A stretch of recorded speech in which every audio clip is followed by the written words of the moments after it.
இயேசுவை நேசிப்பவர்கள் பைபிளை வாசிப்பார்கள். இந்த சேனலை பின்பற்றினால் ஓராண்டில் வேதாகமத்தை வாசித்து முடித்து விடலாம். ஃபாலோ பண்ணுங்க, சப்ஸ்கிரைப் பண்ணுங்க. லேவியராகமம் 24ஆம் அதிகாரம். பின்னும் கர்த்தர் மோசேயை நோக்கி, குத்துவிளக்கு எப்பொழுதும் எரிந்து கொண்டிருக்கும்படி அதற்காக இடித்து பிழிந்த தெளிவான ஒலிவ எண்ணெயை இஸ்ரவேல் புத்திரர் உன்னிடத்தில் கொண்டு வரும்படி அவர்களுக்கு கட்டளையிடு. ஆசரிப்பு கூடாரத்தில் சாட்சி சந்நிதியின் திரைக்கு வெளிப்புறமாக ஆரோன் அதை எப்பொழுதும் சாயங்காலம் தொடங்கி விடியற்காலம் மட்டும் கர்த்தருடைய சந்நிதியில் எரியும்படி ஏற்றக்கடவன். இது உங்கள் தலைமுறை தோறும் செல்ல வேண்டிய நித்திய கட்டளை. அவன் எப்பொழுதும் கர்த்தருடைய சந்நிதியில் பரிசுத்தமான குத்துவிளக்கின் மேல் இருக்கிற விளக்குகளை எரிய வைக்க கடவன். அன்றியும் நீ மெல்லிய மாவை எடுத்து அதை 12 அப்பங்களாக சுடுவாயாக. ஒவ்வொரு அப்பம் மரக்காலிலே 10 பங்கு மாவினால் செய்யப்பட வேண்டும். அவைகளை நீ கர்த்தருடைய சந்நிதியில் பரிசுத்தமான மேஜையின் மேல் 2 அடுக்காக ஒவ்வொரு அடுக்கில் அவ்வாறு அப்பம் இருக்கும்படியாக வைத்து ஒவ்வொரு அடுக்கினிடத்தில் சுத்தமான தூபவர்க்கம் போடக்கடவாய். அது அப்பத்தோடு இருந்து ஞாபக குறியாக கர்த்தருக்கேற்ற தகன பலியாயிருக்கும். அப்பத்தை நித்திய உடன்படிக்கையாக இஸ்ரவேல் புத்திரர் கையிலே வாங்கி ஓய்வு நாள் தோறும் கர்த்தருடைய சந்நிதியில் அடுக்கி வைக்க கடவன். அது ஆரோனையும் அவன் குமாரரையும் சேரும். அதை பரிசுத்த இடத்திலே புசிக்க கடவர்கள். நித்திய கட்டளையாக கர்த்தருக்கு இடப்படும் தகன பலிகளில் அது அவனுக்கு மகா பரிசுத்தமாயிருக்கும் என்றார். அக்காலத்திலே இஸ்ரவேல் ஜாதியான ஸ்திரீக்கும் எகிப்திய புருஷனுக்கும் பிறந்த புத்திரனாகிய ஒருவன் இஸ்ரவேல் புத்திரரோடே கூட புறப்பட்டு வந்திருந்தான்.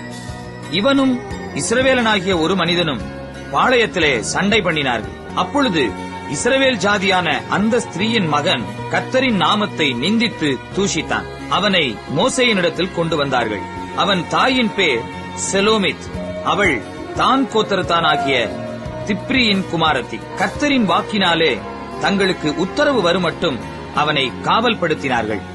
அப்பொழுது கர்த்தர் மோசேயை நோக்கி, தூஷித்தவனை பாளையத்துக்கு புறம்பே கொண்டு போ. கேட்டவர்கள் எல்லாரும் தங்கள் கைகளை அவன் தலையின் மேல் வைப்பார்களாக. பின்பு சபையார் எல்லாரும் அவனை கல்லறிய கடவர்கள்.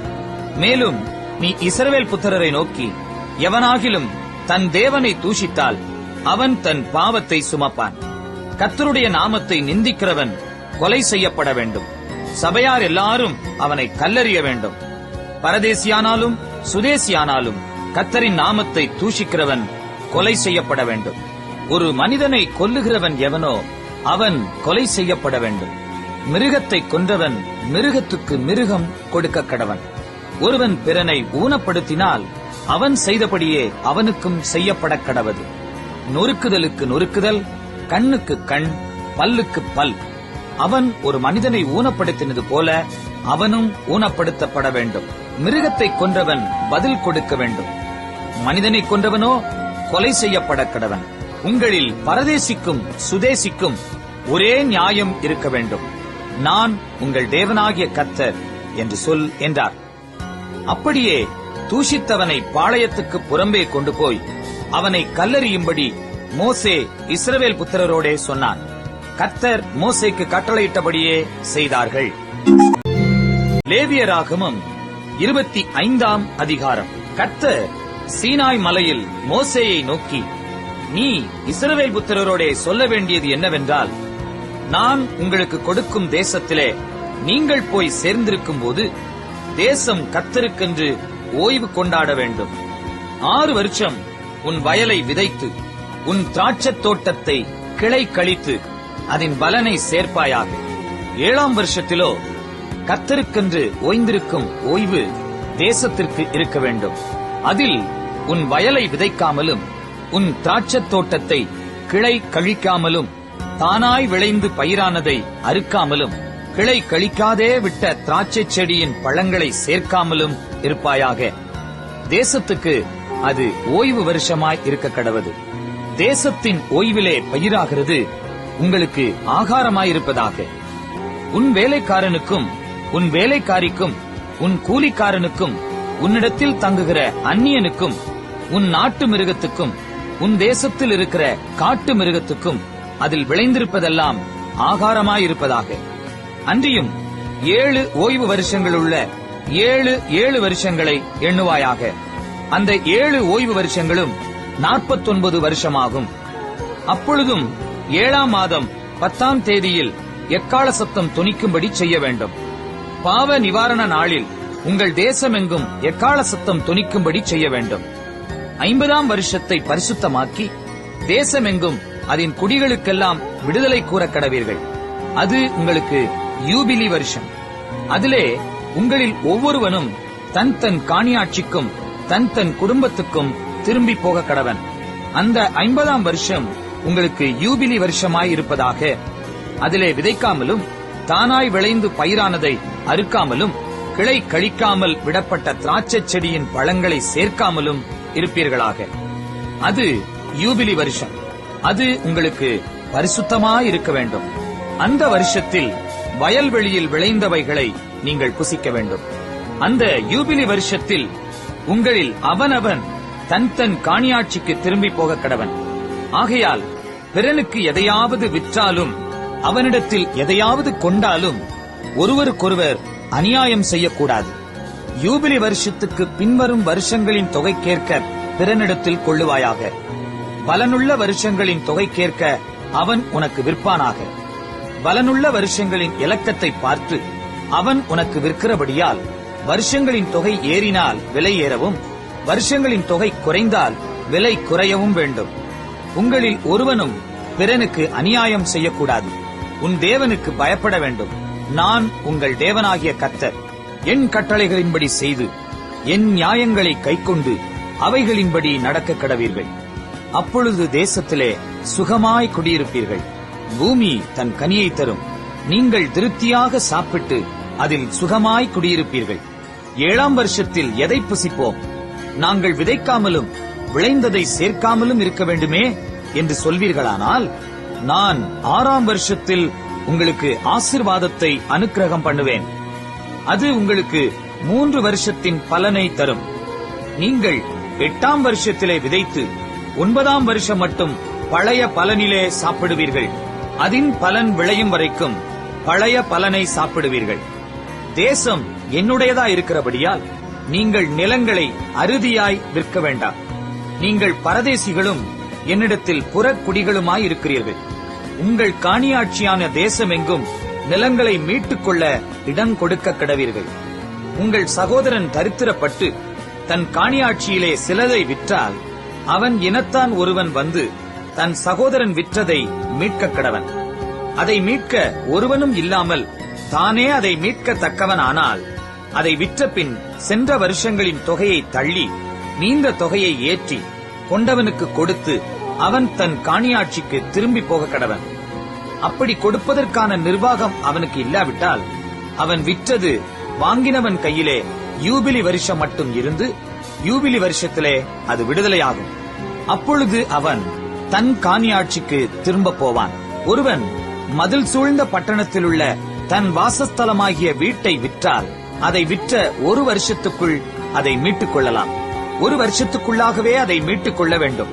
1 வருஷத்துக்குள்ளே அதை மீட்டுக் கொள்ளாதிருந்தால் மதில் சூழ்ந்த பட்டணத்திலுள்ள அந்த வீடு தலைமுறை தோறும் அதை வாங்கினவனுக்கே உரியதாகும். யூபிலி வருஷத்திலும் அது விடுதலையாகாது. மதில் சூழப்படாத கிராமங்களில் உள்ள வீடுகளோ தேசத்தின் நிலங்கள் போலவே எண்ணப்படும். அவைகள் மீட்கப்படலாம். யூபிலி வருஷத்தில் அவைகள் விடுதலையாகும். லேவியரின் காணியாட்சியாகிய பட்டணங்களில் உள்ள வீடுகளையோ லேவியர் எக்காலத்திலும் மீட்டுக் கொள்ளலாம். இஸ்ரவேல் புத்திரருக்குள்ளே லேவியருடைய பட்டணங்களில் உள்ள வீடுகள் அவர்களுக்குரிய காணியாட்சிகள் ஆனபடியால் லேவியரிடத்தில் அவனுடைய காணியாட்சி பட்டணத்தில் உள்ள வீட்டை ஒருவன் வாங்கினால் விற்கப்பட்ட அந்த வீடு யூபிலி வருஷத்தில் விடுதலையாகும். அவர்கள் பட்டணங்களை சூழ்ந்த வெளிநிலம் விற்கப்படலாகாது. அது அவர்களுக்கு நித்திய காணியாட்சியாயிருக்கும். உன் சகோதரன் தரித்திரப்பட்டு கையழைத்து போனவனானால் அவனை ஆதரிக்க வேண்டும். பரதேசியைப் போலும் தங்க வந்தவனைப் போலும் அவன் உன்னோடே பிழைப்பானாக.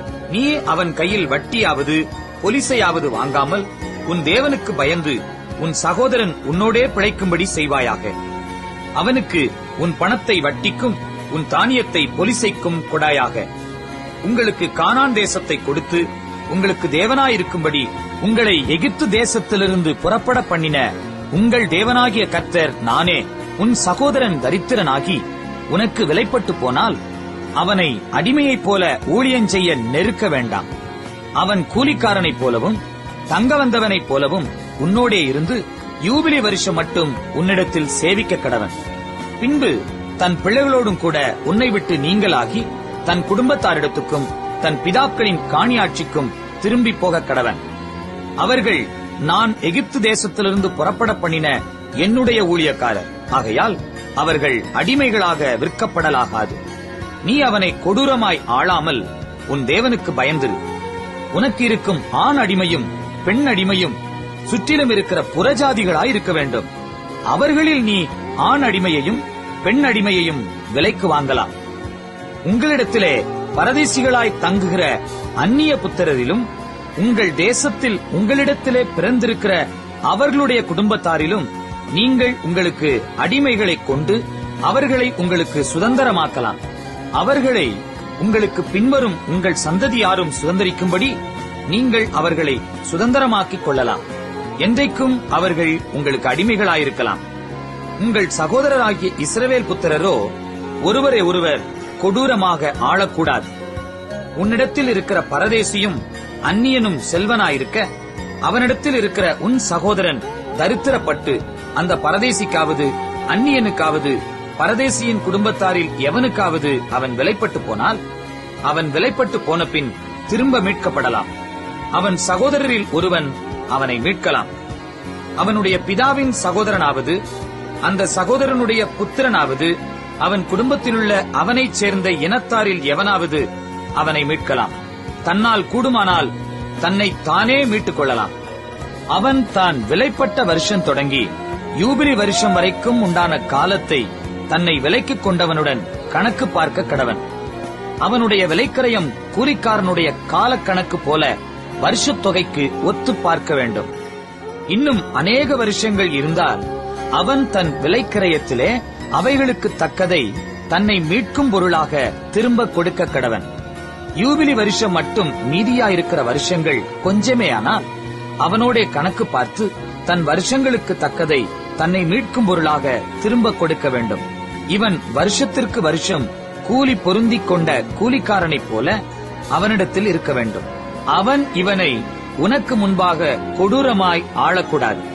இப்படி இவன் மீட்டுக் கொள்ளப்படாதிருந்தால் இவனும் இவனோட கூட இவன் பிள்ளைகளும் யூபிலி வருஷத்தில் விடுதலையாவார்கள். இஸ்ரவேல் புத்திரர் என் ஊழியக்காரர்.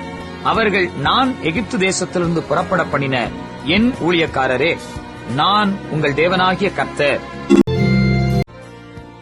சங்கீதம் 89. கர்த்தரின் கிருபைகளை என்றென்றைக்கும் பாடுவேன். உமது உண்மையை தலைமுறை தலைமுறையாக என் வாயினால் அறிவிப்பேன். கிருபை என்றென்றைக்கும் ஸ்திரப்பட்டிருக்கும். உமது உண்மையை வானங்களிலே ஸ்தாபிப்பீர் என்றேன். என்னால் தெரிந்து கொள்ளப்பட்டவனோடே உடன்படிக்கை பண்ணி என் தாசனாகிய தாவீதை நோக்கி, என்றென்றைக்கும் உன் சந்ததியை நிலைப்படுத்தி தலைமுறை தலைமுறையாக உன் சிங்காசனத்தை ஸ்தாபிப்பேன் என்று ஆணையிட்டேன் என்றீர். கர்த்தாவே, வானங்கள் உம்முடைய அதிசயங்களை துதிக்கும். பரிசுத்தவான்களின் சபையிலே உம்முடைய உண்மையும் விளங்கும். ஆகாய மண்டலத்தில் கர்த்தருக்கு நிகரானவர் யார்? பலவான்களின் புத்திரரில் கர்த்தருக்கு ஒப்பானவர் யார்? தேவன் பரிசுத்தவான்களுடைய ஆலோசனை சபையில் மிகவும் பயப்படத்தக்கவர். தம்மை சூழ்ந்திருக்கிற அனைவராலும் அஞ்சப்படத்தக்கவர். சேனைகளின் தேவனாகிய கர்த்தாவே, உம்மை போல் வல்லமை உள்ள கர்த்தர் யார்? உம்முடைய உண்மை உம்மை சூழ்ந்திருக்கிறது. தேவரீர் சமுத்திரத்தின் பெருமையை ஆளுகிறவர். அதன் அலைகள் எழும்பும்போது அவைகளை அடங்க பண்ணுகிறீர். நீர் ராகாபை வெட்டுண்ட ஒருவனைப் போல் நொறுக்கினீர். உமது வல்லமையான புயத்தினால் உம்முடைய சத்துருக்களை சிதறடித்தீர். வானங்கள் உம்முடையது, பூமியும் உம்முடையது. பூலோகத்தையும் அதில் உள்ள யாவையும் நீரே அஸ்திபாரப்படுத்தினீர். வடக்கையும் தெற்கையும் நீர் உண்டாக்கினீர். தாபோரும் எர்மோனும் உம்முடைய நாமம் விளங்க கெம்பீரிக்கும். உமக்கு வல்லமையுள்ள புயம் இருக்கிறது. உம்முடைய கரம் பராக்கிரமம் உள்ளது. உம்முடைய வலது கரம் உன்னதமானது. நீதியும் நியாயமும் உம்முடைய சிங்காசனத்தின் ஆதாரம். கிருபையும் சத்தியமும் உமக்கு முன்பாக நடக்கும். கம்பீர சத்தத்தை அறியும் ஜனங்கள் பாக்கியமுள்ளவர்கள். கர்த்தாவே, அவர்கள் உம்முடைய முகத்தின் வெளிச்சத்தில் நடப்பார்கள். அவர்கள் உம்முடைய நாமத்தில் நாடோறும் களி கூர்ந்து உம்முடைய நீதியால் உயர்ந்திருப்பார்கள். நீரே அவர்கள் பலத்தின் மகிமையாயிருக்கிறீர். உம்முடைய தயவினால் எங்கள் கொம்பு உயரும். கர்த்தரால் எங்கள் கேடகமும் இஸ்ரவேலின் பரிசுத்தரால் எங்களுடைய ராஜாவும் உண்டு. அப்பொழுது நீர் உம்முடைய பக்தனுக்கு தரிசனமாகி சகாயம் செய்யத்தக்க சக்தியை ஒரு சௌரியவான் மேல் வைத்து ஜனத்தில் தெரிந்து கொள்ளப்பட்டவனை உயர்த்தினேன். என் தாசனாகிய தாவீதை கண்டுபிடித்தேன். என் பரிசுத்த தைலத்தினால் அவனை அபிஷேகம் பண்ணினேன். என் கை அவனோடே உறுதியாயிருக்கும். என் புயம் அவனை பலப்படுத்தும். சத்துரு அவனை நெருக்குவதில்லை. நியாயக்கேட்டின் மகன் அவனை ஒடுக்குவதில்லை. அவன் சத்துருக்களை அவனுக்கு முன்பாக மடங்கடித்து அவனை பகைக்கிறவர்களை வெட்டுவேன். என் உண்மையும் என் கிருபையும் அவனோடு இருக்கும். என் நாமத்தினால் அவன் கொம்பு உயரும். அவன் கையை சமுத்திரத்தின் மேலும் அவன் வலது கரத்தை ஆறுகள் மேலும் ஆளும்படி வைப்பேன். அவன் என்னை நோக்கி, நீர் என் பிதா, என் தேவன், என் இரட்சிப்பின் கன்மலை என்று சொல்லுவான். நான் அவனை எனக்கு முதற் பேரானவனும் பூமியின் ராஜாக்களை பார்க்கிலும் மகா உயர்ந்தவனும் ஆக்குவேன். என் கிருபையை என்றென்றைக்கும் அவனுக்காக காப்பேன். என் உடன்படிக்கை அவனுக்காக உறுதிப்படுத்தப்படும். அவன் சந்ததி என்றென்றைக்கும் நிலைத்திருக்கவும் அவன் ராஜாசனம் வானங்கள் உள்ள மட்டும் நிலை நிற்கவும் செய்வேன். அவன் பிள்ளைகள் என் நியாயங்களின்படி நடவாமல் என் வேதத்தை விட்டு விலகி என் கட்டளைகளை கைக்கொள்ளாமல் என் நியமங்களை மீறி நடந்தால் அவர்கள் மீறுதலை மிலாற்றினாலும் அவர்கள் அக்கிரமத்தை வாதைகளினாலும் தண்டிப்பேன். ஆனாலும் என் கிருபையை அவனை விட்டு விலக்காமலும் என் உண்மையில் பிசகாமலும் இருப்பேன். என் உடன்படிக்கையை மீறாமலும் என் உதடுகள் விளம்பினதை மாற்றாமலும் இருப்பேன். ஒரு விசை என் பரிசுத்தத்தின் பேரில் ஆணையிட்டேன். தாவீதுக்கு நான் பொய் சொல்லேன். அவன் சந்ததி என்றென்றைக்கும் இருக்கும். அவன் சிங்காசனம் சூரியனைப் போல எனக்கு முன்பாக நிலை நிற்கும். சந்திரனைப் போல அது என்றென்றைக்கும் உறுதியாயும் ஆகாய மண்டலத்து சாட்சியைப் போல் உண்மையாயும் இருக்கும் என்று விளம்பினீர். ஆனாலும் நீர் எங்களை வெறுத்து தள்ளிவிட்டீர். நீர் அபிஷேகம் பண்ணுவித்தவன் மேல் உக்கிரமானீர். உமது அடியானுடன் நீர் பண்ணின உடன்படிக்கையை ஒழித்துவிட்டு அவன் கிரீடத்தை தரையிலே தள்ளி அவமானப்படுத்தினீர். அவன் மதில்களை எல்லாம் தகர்த்து போட்டு அவன் அரணான ஸ்தலங்களை பாழாக்கினீர். வழி நடக்கிற யாவரும் அவனை கொள்ளையிடுகிறார்கள். தன் அயலாருக்கு நிந்தையானான். அவன் சத்துருக்களின் வலது கையை நீர் உயர்த்தி அவன் விரோதிகள் யாவரும் சந்தோஷிக்கும்படி செய்தீர். அவன் பட்டயத்தின் கருக்கை மழுக்கி போட்டு அவனை யுத்தத்தில் நிற்காதபடி செய்தீர். அவன் மகிமையை அற்றுப்போக பண்ணி அவன் சிங்காசனத்தை தரையிலே தள்ளினீர். அவன் வாலிப நாட்களை குறுக்கி அவனை வெட்கத்தால் மூடினீர். எதுவரைக்கும் கர்த்தாவே, நீர் என்றைக்கும் மறைந்திருப்பீரோ? உமது கோபம் அக்கினியைப் போல எரியுமோ? என் ஜீவன் எவ்வளவு நிலையற்றது என்பதை நினைத்தருளும். மனுப்புத்திரர் யாவரையும் வீணாக சிருஷ்டிக்க வேண்டியதென்ன? மரணத்தை காணாமல் உயிரோடு இருப்பவன் யார்? தன் ஆத்துமாவை பாதாள வல்லடிக்கு விலக்கி விடுகிறவன் யார்? ஆண்டவரே, நீர் தாவீதுக்கு உம்முடைய உண்மையைக் கொண்டு சத்தியம் பண்ணின உமது பூர்வ கிருபைகள் எங்கே? ஆண்டவரே, உம்முடைய சத்துருக்கள் உம்முடைய ஊழியக்காரரையும் நீர் அபிஷேகம் பண்ணினவனின் காலடிகளையும் நிந்திக்கிறபடியினால், கர்த்தாவே, உமது அடியார் சுமக்கும் நிந்தையையும் வலிமையான ஜனங்கள் எல்லாராலும் நான் என் மடியில் சுமக்கும் என் நிந்தையையும் நினைத்தருளும். கர்த்தருக்கு என்றென்றைக்கும் ஸ்தோத்திரம் உண்டாவதாக. ஆமென், ஆமென்.